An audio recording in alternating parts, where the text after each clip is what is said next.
When we sleep, our brain actually is working, right? So your brain takes your experiences and your learning and the things that happen during the day, and it integrates that into all its neural circuits, so to speak. And I'm not going to try to speak too many nerdy brain phrases, but the idea is your brain is working while you're sleeping. So you need to sleep so your brain can work, is the idea.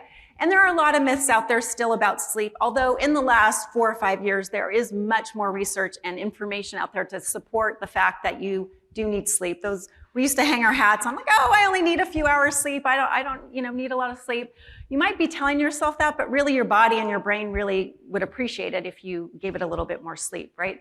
And so one of the things that, there are elements that you can do and things that you can change that might help you sleep better. Because some of you might just say, I just struggle with sleep. A lot of people do, right? So there's things to consider in addition to how much you sleep. So, and if you're one of these folks that only sleeps a few hours right now, don't try to sleep 8 tomorrow, right? That's not going to work out for you. But could you sleep a half an hour more or try to add that into your sleep schedule? But the temperature of your room makes a difference.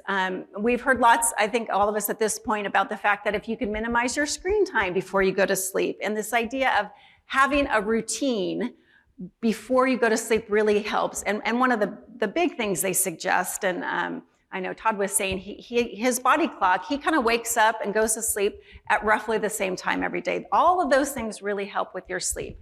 Now, we're not gonna practice sleeping right now, because I want everybody to stay awake.